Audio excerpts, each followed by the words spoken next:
continue reviewing for your test. Your test is going to be on Wednesday. So we'll have we started our review on Friday, and so we'll have another 2 days to go through our packet.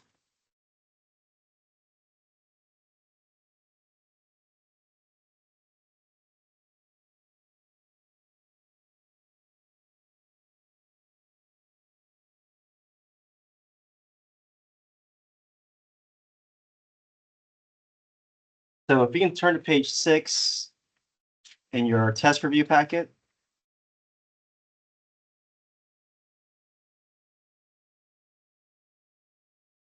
Okay, you need one.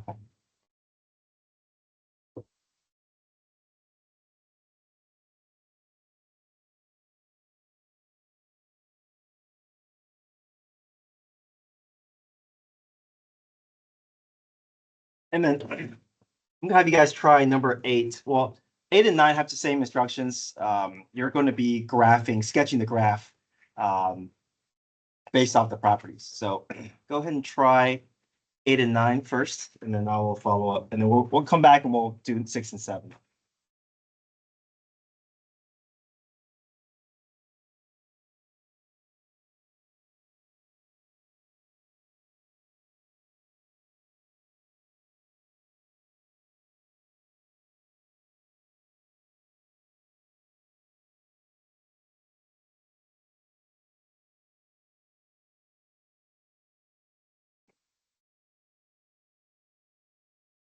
Page 6, we're just going to be graphing 8 and 9.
Whenever we're approaching positive or negative infinity and we see real numbers like A and J, these are basically horizontal asymptotes.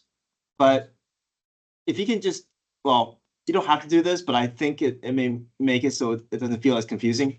If you're approaching, let's say, positive or negative infinity, you know there's a horizontal asymptote here. And this is really applying only for the portion of the graph that exits from view to the left of, as we follow our left arrow towards negative infinity. So really, we only need to show that the graph is going to flatten out at -6 somewhere around here, right? So you don't have to stretch that asymptote all the way to the other side, because if you do, it just feels confusing having to look at that asymptote when it doesn't really apply for the other side.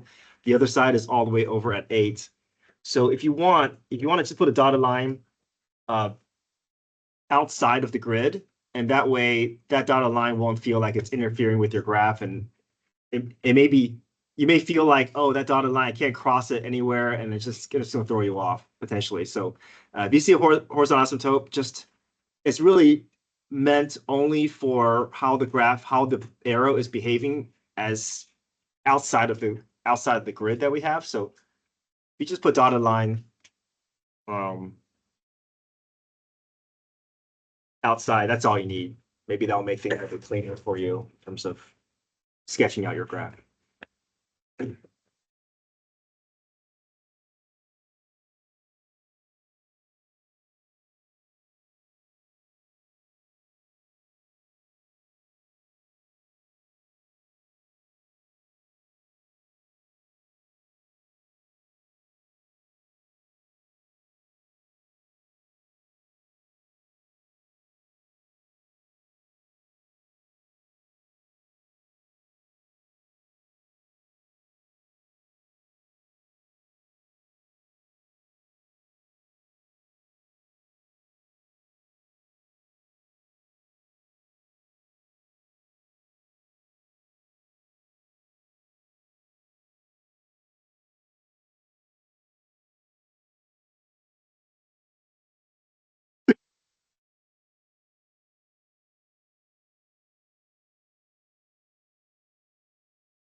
Your graph doesn't have to all be connected like mine, as long as it can fulfill each of these conditions and your graph passes the vertical line test.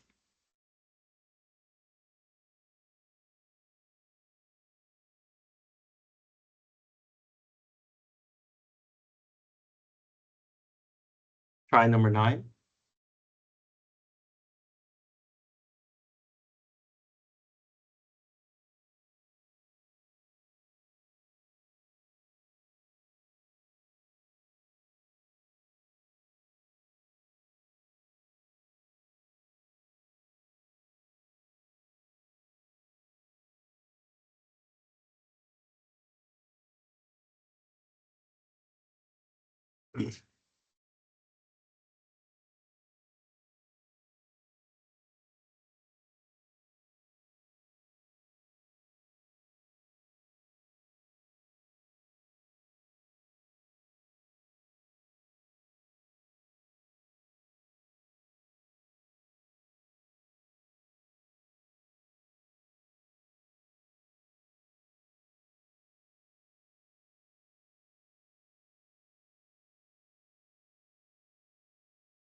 Any questions with 8 or 9? Your graph may not look exactly like mine, but and if it's for sometimes one side limits, you don't have to put a hole there. I like to start off with a hole unless something else is telling me to fill that in. Oh, here, h of 0 equals 2. I do need to fill this in. So I like to always start off with a hole, whether it's a one-sided or both-sided limits. If you're showing more than what the problem is asking for, it's okay as long as it doesn't conflict with something else, right? So we just need every statement to stand on its own and pass the vertical line test, but your graph doesn't have to all be connected.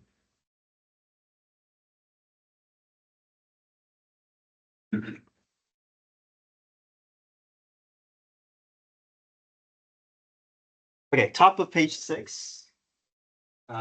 Let's go through our limit conditions and see where we land in terms of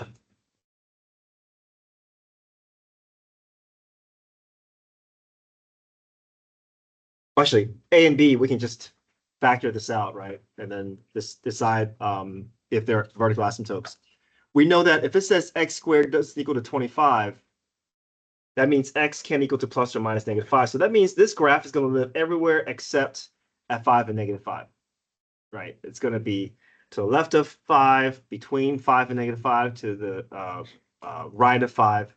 So the graph is here. These are just going to be order pairs. Okay. So are the lines x equals 5 and -5 vertical asymptotes? Let's find out. We can factor everything and see if the denominator remains unmatched. If it does, we know that they're vertical asymptotes. So,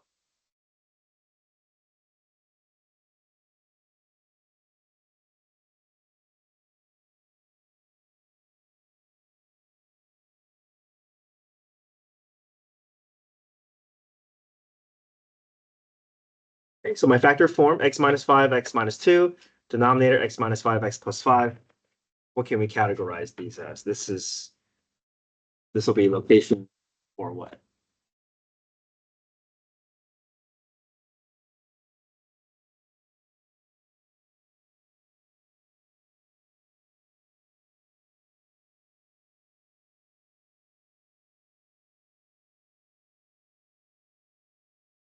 So we found a pair of factors there that tells us that what's happening at x equals 5. There's a what? Hole there, yeah. And then what's happening at -5? This will be a what? Vertical asymptote. Yeah. So the answer to this question, they're not both vertical asymptotes, right? Just at x equals -5.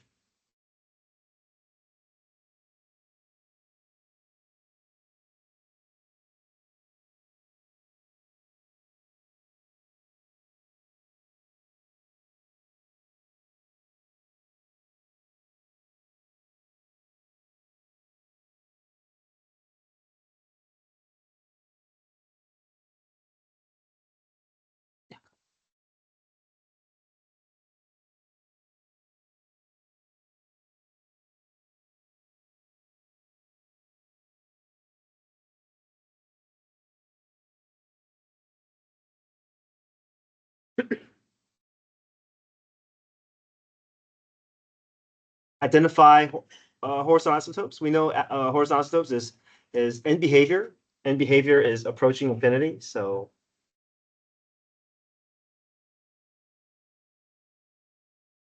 and this is not a strange radical one. So we know that it's just going to be, there's only one asymptote. So if we either do positive or negative infinity, we're going to get to that one.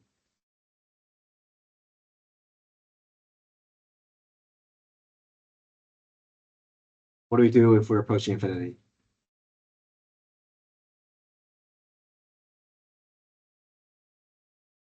Check degrees. Yeah, first step, right? Degrees are the same. Ratio of the coefficients, 1/1. So the limit is 1. We do have a horizontal asymptote, so we'll say y equals 1.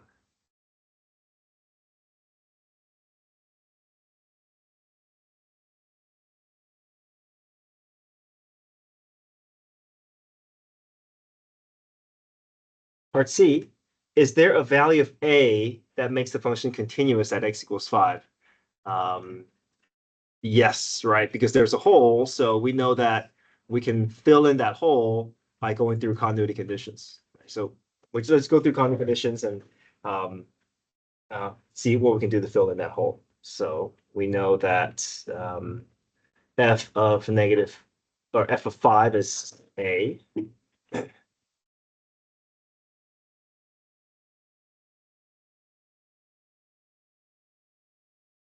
Let's see where the limit is. So limit as x approaches 5.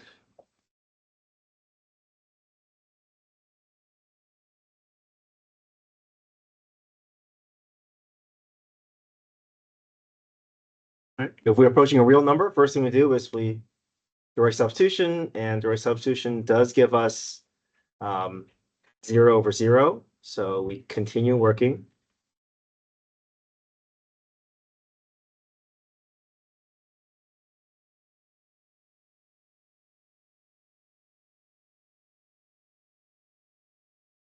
Get our factors to cancel out.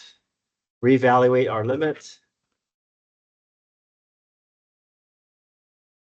Oops, sorry, x minus 5, x minus 2.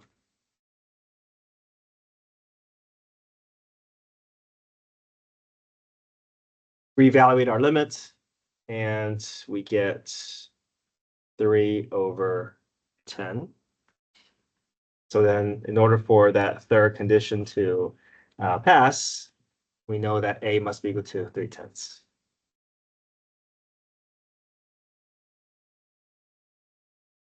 But for D, is there a value that makes the function continuous at x equals -5?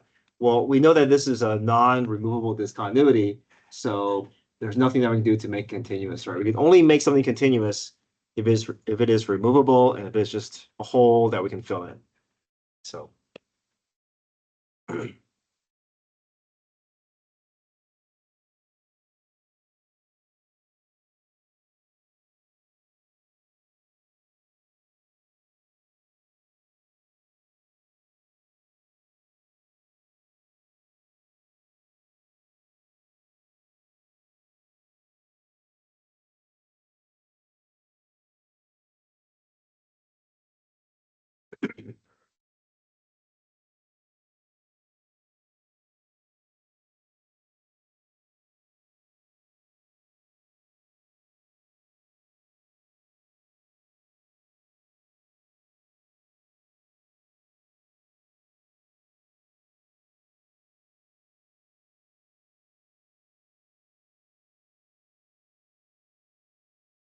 okay. Number 7 is really an application of intermediate value theorem.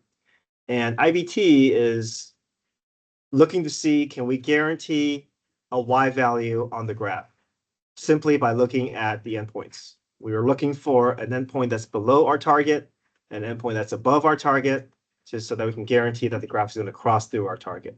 So it says our function is continuous on the closed interval from 1 to 8. So we know that there are no breaks in the graph. There's nothing, all these are order pairs on the graph, but we know there's nothing that's breaking up the graph. The graph will be continuous all the way through. Some values of f are given in the table. Which of the following must be true? Circle all that apply. Can we guarantee that there's a y value of -3 somewhere between 1 and 8. So we have order pair 1, -2, order pair 3, 4, order pair 5, 10, order pair 3, 6. Based off of this, can we guarantee that the graph is going to hit y equals -3? Right? We can't guarantee it because we can sketch this graph without ever touching -3, right? Because the lowest y value is -2. And I mean, we can sketch the graph so it has a y equals -3, but it says which must be true, and this doesn't have to be true. Can we guarantee that there's a y value of 0 somewhere between 1 and 8? What do you guys think? Is the graph going to have to guarantee, can we guarantee that the graph is going to cross through a y value of 0 somewhere between? Yes, right. You start off with a y value of -2, and you end up with a y value of 6. You got to hit a y value to 0 somewhere between at least once, because the graph is connected, right? Graph is continuous. Okay.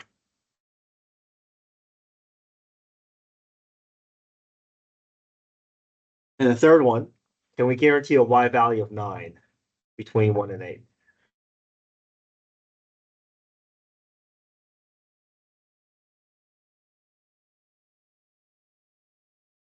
Yes, right, because we can clearly see a y value that's above 9 and the y value that's below 9, and it's going to cross at least twice, right? Between 4 and 10, it's got to pass through a y value of 9, and then from a y value of 10 to a y value of 6, it's got to come down past 9 as well. Yeah, so those are just applications of IVT here.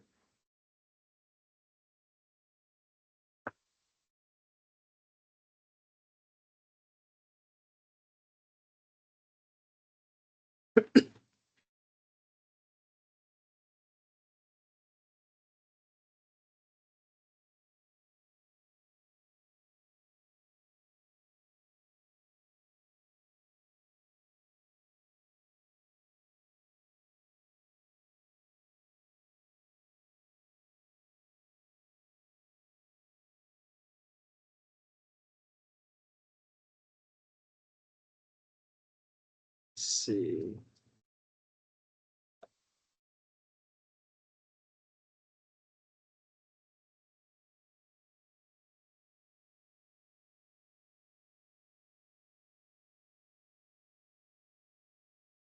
Okay.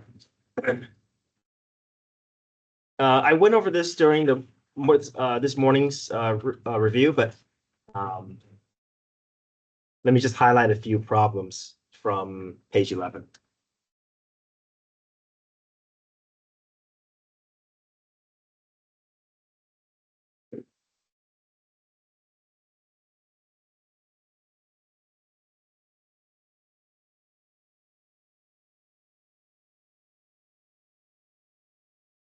Okay, so we have a piecewise function here. Let me kind of highlight again what we do if we're approaching infinity or a real number. We never want to let the one-side limit or the infinity kind of throw us off, right? There are times when we do this, but we don't know for sure. So we always have to take care of our first steps. Our first step is if you see a real number, go ahead and plug in that real number. Don't plug in a decimal. That's not the first step. If you see infinity, what should be our first step be? Yeah. Compare degrees, right? See if the degrees are the same. If they're different, then if the degree is higher in the numerator, then we can plug in 100. So the danger that, again, students experience that on the test is plugging in a decimal too soon without confirming that there's a scenario for a decimal, which is a vertical asymptote, or plugging in 100 or -100 without considering that the degree may not be higher in the numerator. We only do 100 or -100 if the degree is higher in the numerator, right? So always stick with your first steps, right? Even if we may be tempted to want to go jump into a second step of the problem.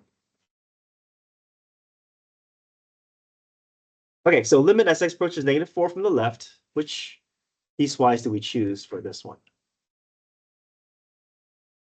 Which graph is to the left of -4?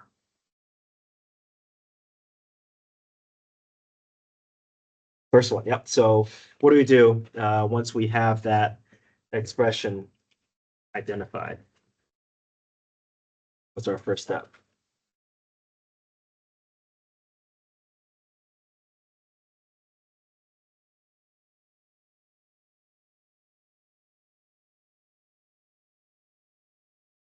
What do we do if we approach a real number? Right substitution, right? No decimals, just -4. So we plug -4 in, and we get -7/0. What does that tell us now? What's happening at -4? There must be a what there? Vertic asymptote. We know the limit doesn't exist, right? But it's only asking for a one-sided limit. Now we can do what? Test decimals. Yeah. So now I can test -4.1, plug into the numerator denominator, and then check the signs, and then we say -infinity. The limit doesn't exist, but the one-side limit is at -infinity.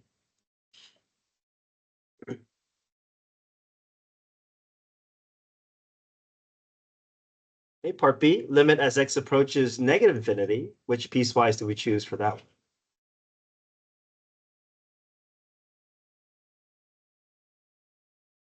First one, yep. So we write that down.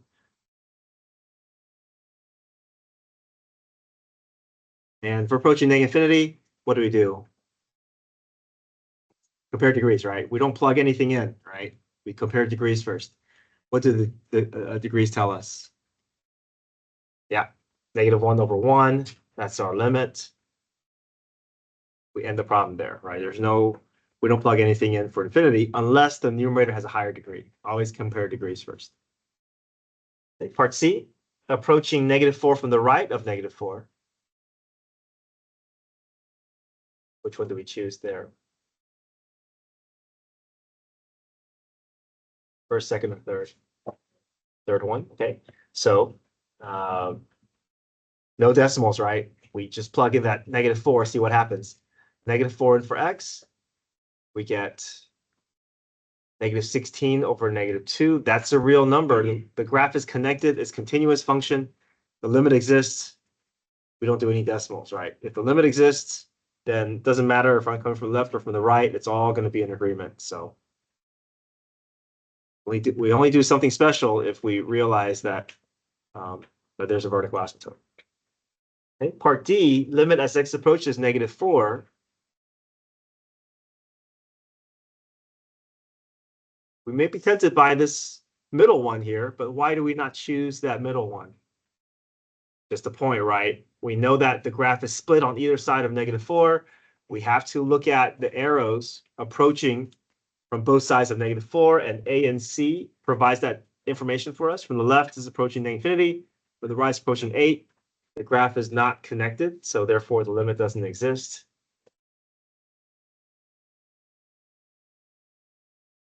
And then part E, limit as we approach positive infinity. That's the last piecewise. First things first, we compare degrees.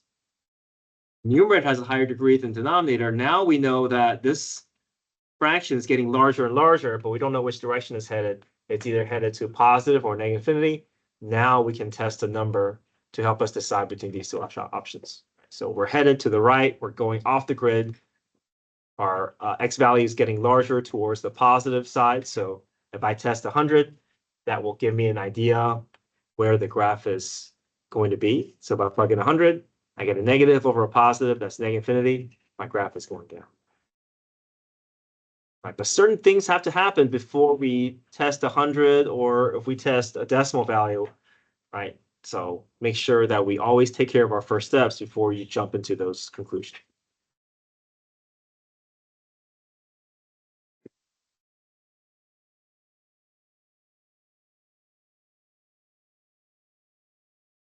Number 2, we talked about on one of our last days of notes that if we see a scenario where the degrees are the same, but there's a radical either above or below, that there's that possibility of a split asymptote.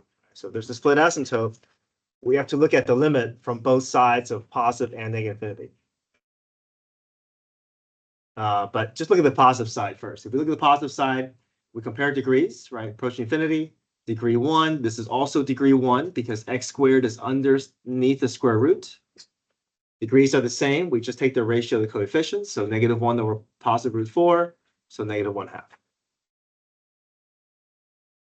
Now we know this is one of those strange graphs that there's a split asymptote. So where do you think the other asymptote is going to be? Positive 1/2, right? The reason why is because if I'm approaching negative infinity, degrees are the same, but if I plug in -100, my sign of this expression will be a positive over a positive, so therefore a positive number. You guys don't have to show all this work on the test. Just have to know that, whatever ratio you get, there's going to be a positive and a negative if you see a scenario where the degrees are the same, but there's a radical sitting either above or below.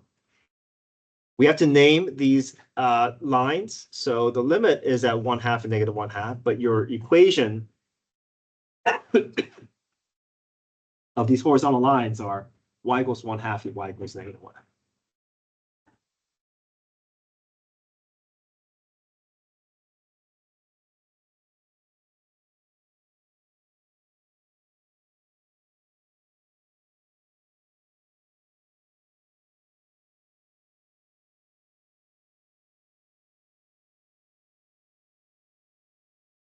Okay, and then last thing on this page, I want us to do number 3 here. This is another IVT problem from scratch.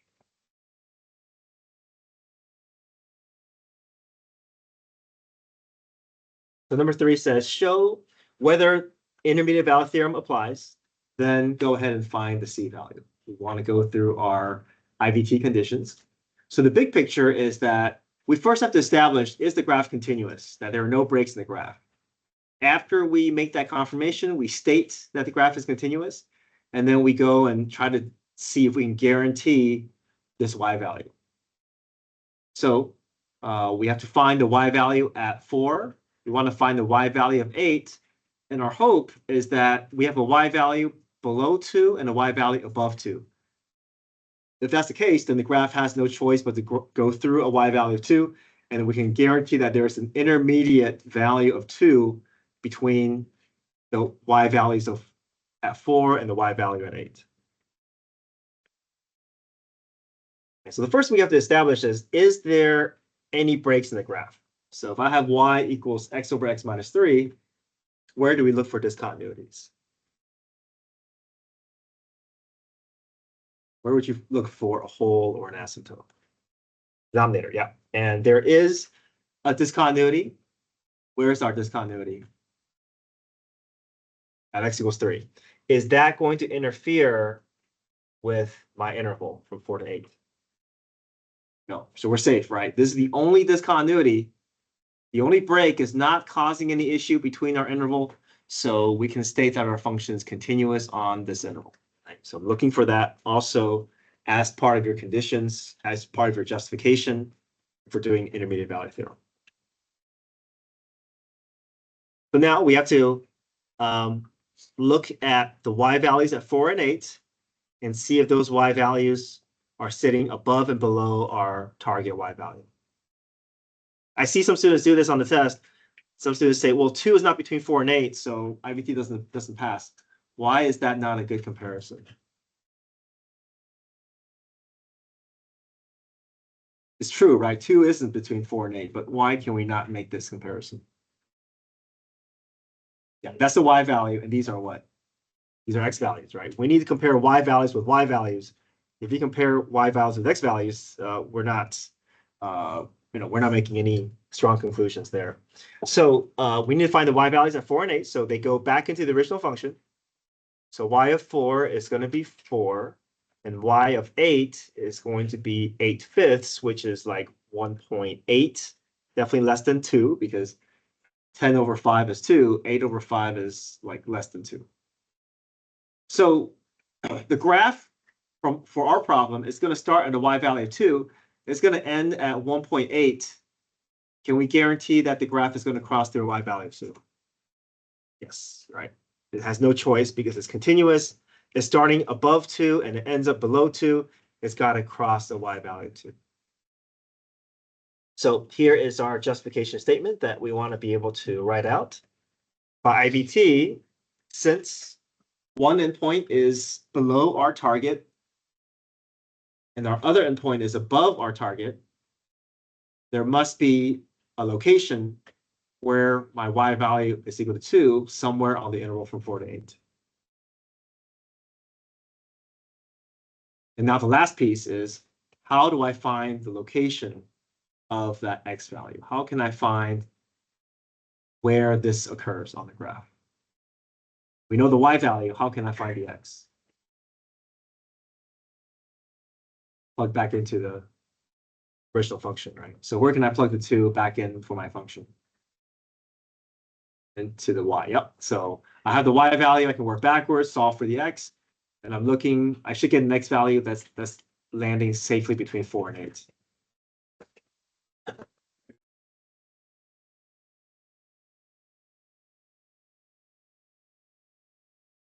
Okay. So 2 equals x over x minus 3.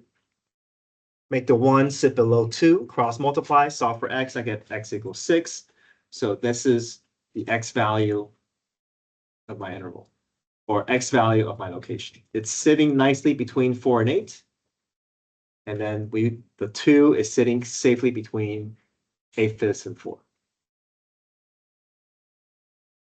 So we do need some comparisons at the end. We need to make sure that our x value location is between our x value intervals, and then our y value guarantee is between our y value endpoints.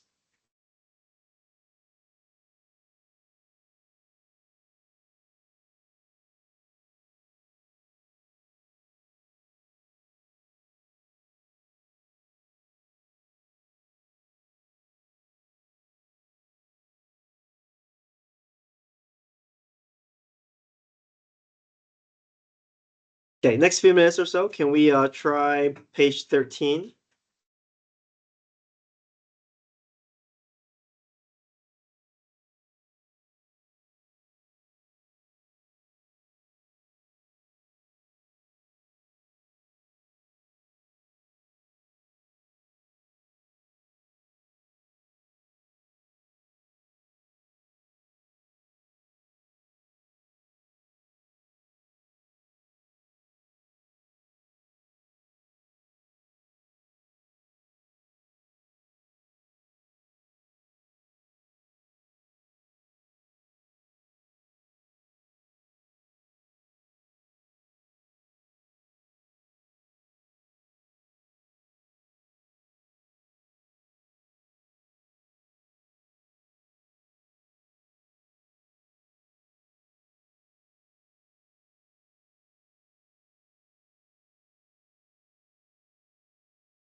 Okay, any questions, everyone?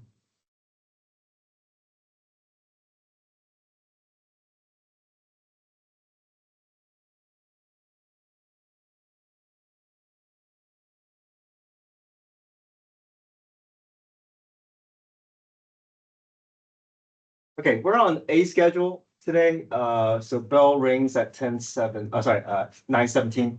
Uh, I like to stop class now because I do want us to see if we can sign up for AP Central using your phone. So for homework, well, there's no homework. If you guys can just study for your test is Wednesday. Tomorrow we'll get to do the rest of our review packet or most of it. And then Wednesday morning, I'll go over the morning review or one of the morning reviews for your test. If you can get your phones uh, and see if you can try and join the AP Central.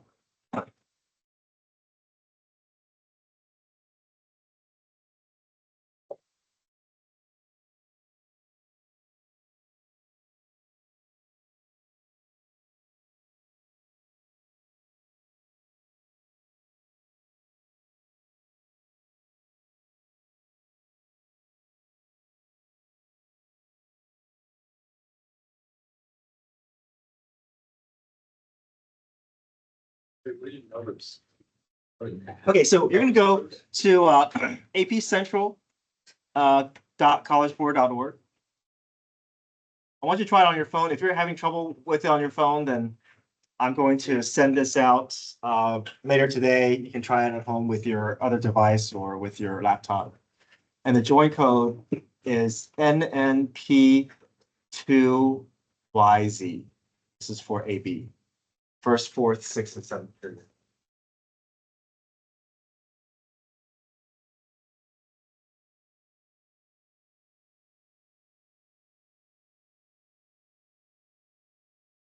May have, you may have already, had this from previous years, setting everything up on AP Classroom. Just make sure that you're sharing your personal email address and not your Open Calendar email address.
I see you guys are showing up. Thanks.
And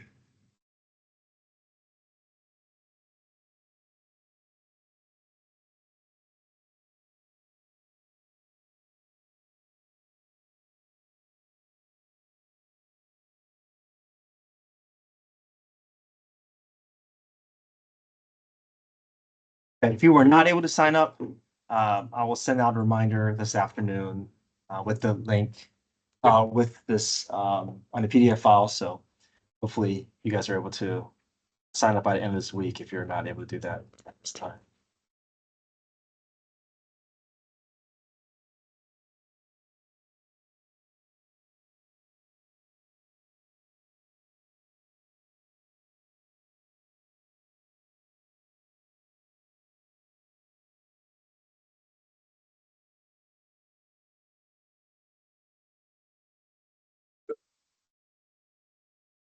Have a great day, guys. Study for your test next Wednesday.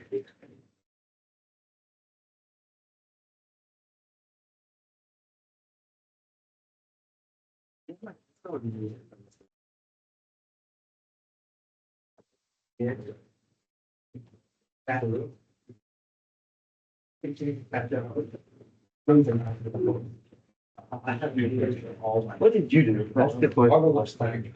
Yeah, I wasn't able to move down Florida by basically just. Catch up. If you have any questions, let me know tomorrow. You mentioned don't give them a short.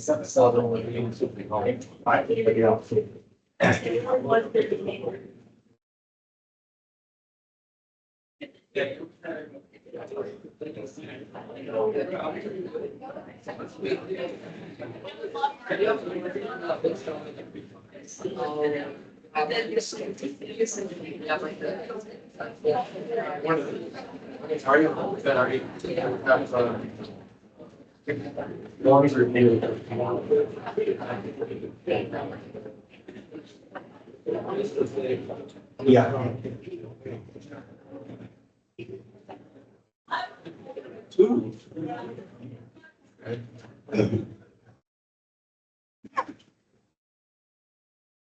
I'm across the same practice, right? That's right.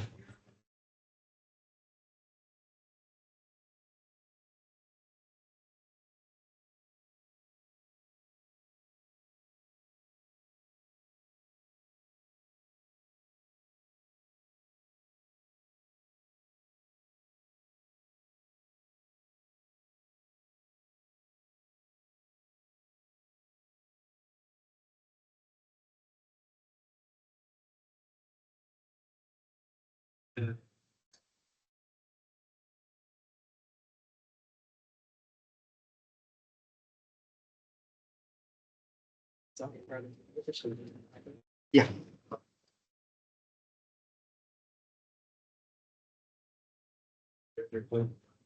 Thanks.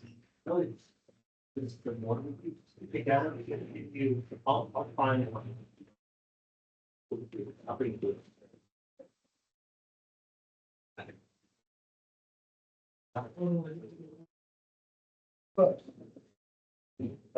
You only could be fake during class.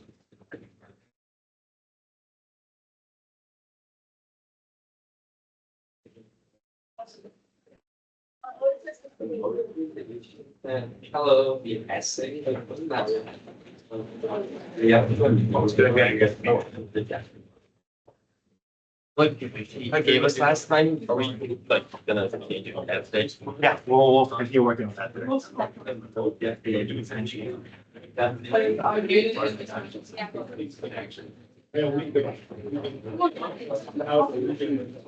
Pretty good.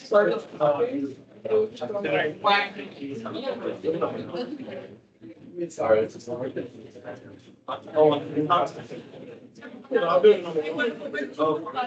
Again, I'm like. Don't do my lady first study. Oh, yeah. Yeah. Have to go on yeah.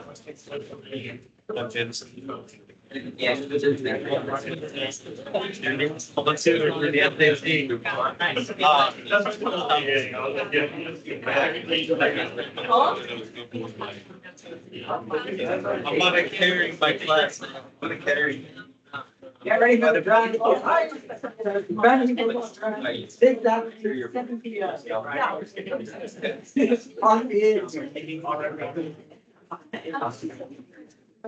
Wait, did you go to a different high school?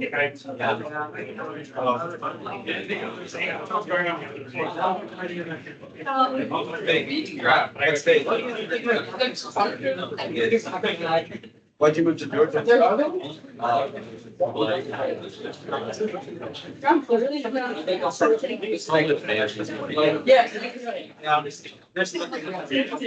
Except Georgia.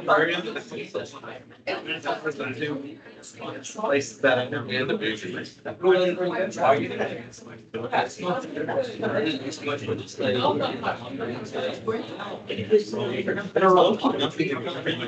Yeah. They just like maybe drive this. We can look at it. You really didn't get lots of pictures. You went to do content. Don't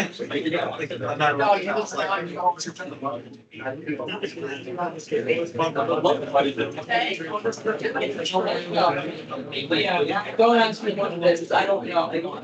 Okay, we have your AP practice. Let me check that. Remember, I did some work back. I did Thursday.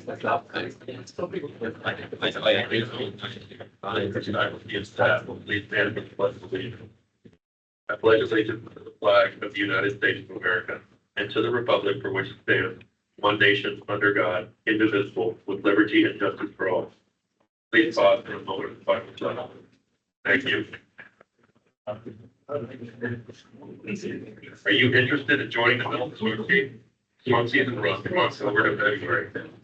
Please make sure to attend the information meeting tomorrow, August 27th at 7:30 p.m. at the media center. Stop by to see Ms. Rhodes and please read any questions.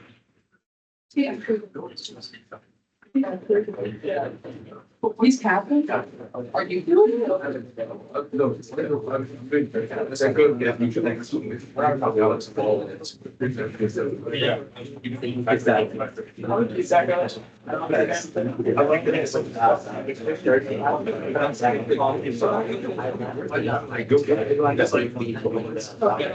But what do you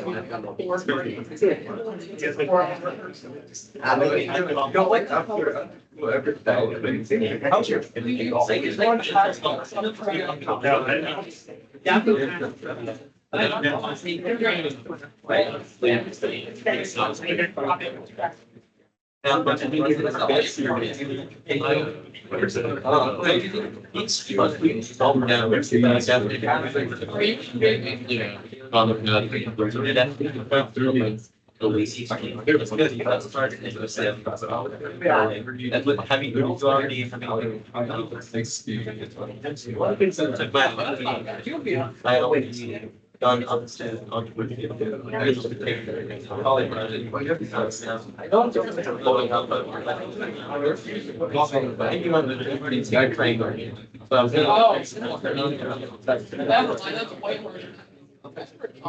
He's been on it. It's not me. Like, I'm like second.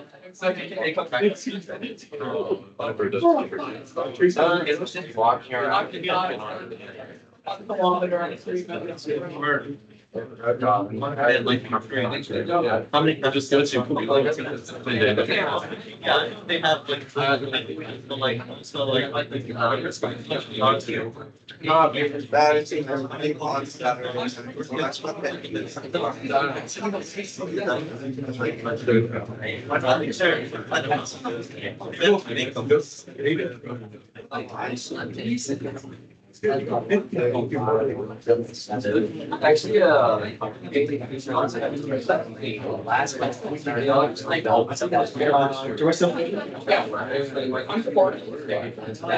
that's like probably true. I was like, I don't fall asleep at all.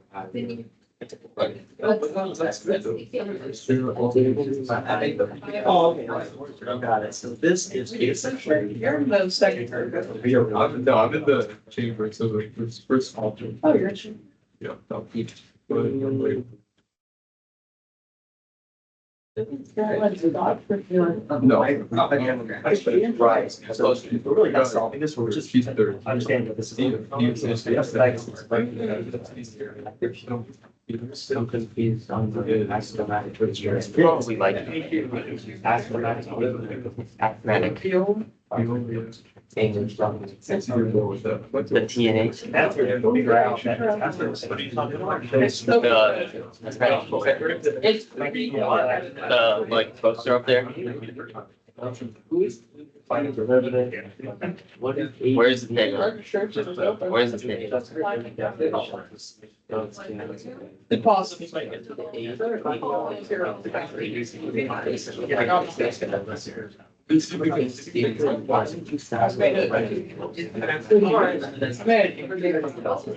Really, it is, the thing is, it's the ultimate definition. So how we know that this. I said top of ball.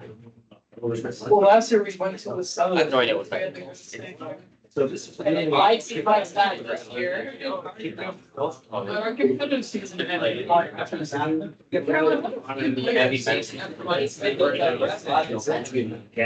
When does the competitive season? It's trans. But I know bond means good.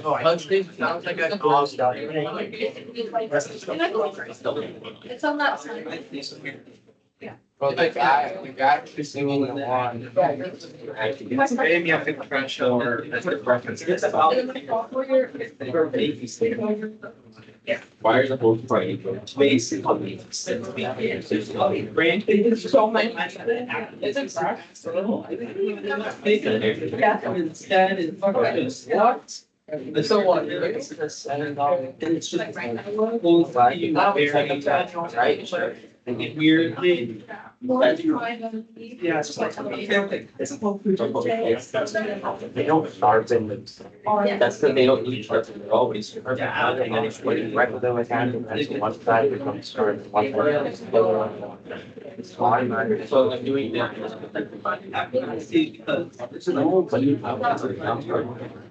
That's all it is. Automatically rotates. There's only one software. Go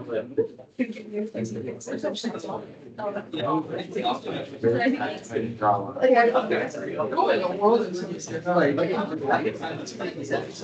world.